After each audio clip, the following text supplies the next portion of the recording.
오늘은 ED랑 EA 둘 중에 어떤 거를 지원을 해야 될까요? 주제에 대해서 좀 가져왔습니다.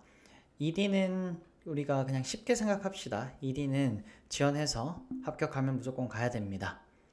지원해서 합격하면 무조건 가야 되기 때문에 한 사이클에 한 학교를 지원을 할 수가 있습니다. 물론 떨어지고 나면은 너무 이제 그 떨어진 학생들이 그 ED의 기회를 날리게끔 하는 것이 조금 어떻게 보면 좀 더 많은 기회를 주기 위해서 학교마다 ED2라는 미션 policy를 두는 곳이 있어요.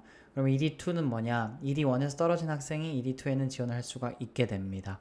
그런 거를 제외하고는 ED는 기본적으로 한 학교만 쓸 수 있고 합격하면 무조건 가야 된다. EA는 뭐예요? Early Action은요? Early Action은요.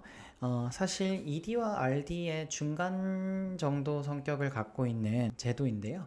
EA는 early라는 의미가 주는 점은 갖고 있어요. 확실히 RD에 apply하는 그 시기보다 조금 더 빠르게 결과가 나오거든요. 그래서 결과가 빨리 나온다라는 점에서는 ED랑 비슷하지만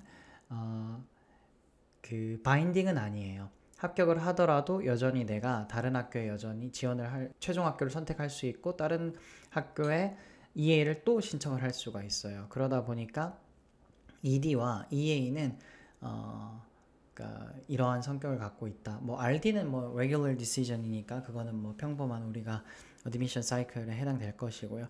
일반적으로 ED와 EA의 합격률이 RD보다는 높습니다.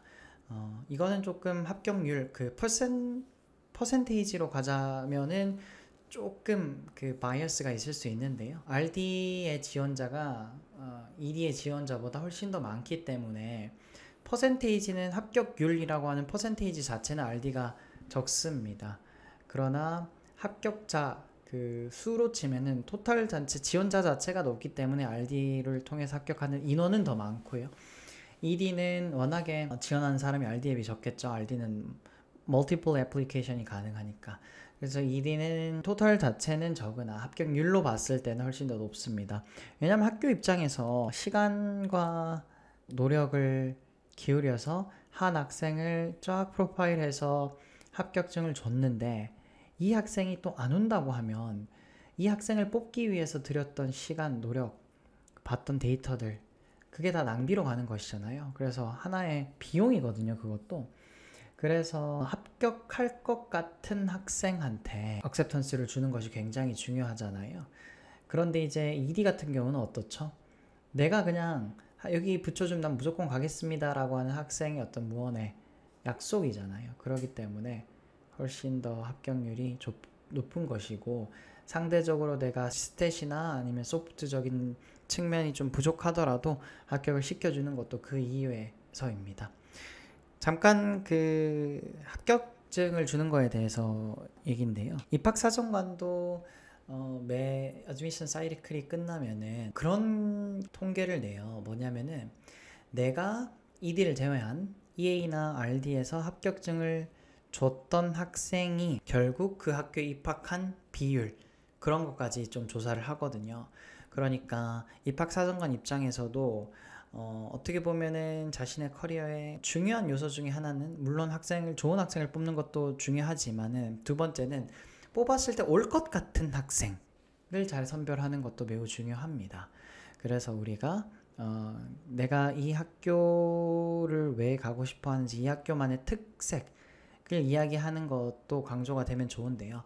근데 지양해야 될 것은 하면 안 될 것은 이 학교의 장점을 나열하는 데 있어서 이 학교가 뭐 전통이 깊고 명문이고 연구를 뭐 실적이 좋고 이런 것들 어떤 그 학교의 프리스티지한 측면을 강조하는 거 그런 거는 지향해야 될 것입니다. 누구나 다 아는 사실이잖아요. 예를 들어 하버드, 프린스턴 다 알잖아요. 다 좋아서 가고 싶어 하죠. 뭐 그 학교가 명문이니까 가고 싶어 하지.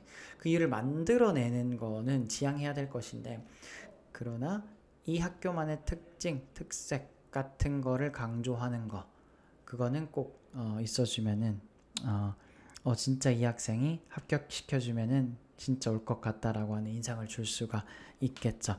그래서 ED와 EA 차는 그랬고요. 여러분들 ED랑 EA 동시에 지원하세요. 제가 말씀드렸다시피 동시에 지원하는 것이 안 되는 학교들이 있긴 합니다.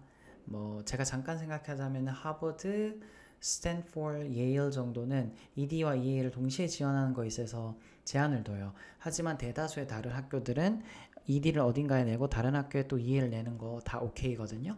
그래서 RD보다 더 결과가 빨리 나오기 때문에 이렇게 미리 조금 지원을 해서 또 미리 커먼 앱이나 애플리케이션을 작성할 수 있다라는 점에서 또 그런 장점을 주기 때문에 동시에 지원하는 거를 제가 권해드립니다. 그래서 둘 중에 어떤 거를 할까? ED에 너무 신경 쓰다 보면은 EA는 지원을 안 하는 경우 혹은 덜 하는 경우가 많아요. ED 애플리케이션이 끝나면은 거기에서 내가 준비했었던 자료들이 다 공통적이니까요. EA에 다양한 학교에 많이 써 넣어 보세요. 떨어지면요 RD로 넘어가는 겁니다. 혹은 ED2로 넘어가거나 그렇게 지원 전략을 짜면은 되겠습니다.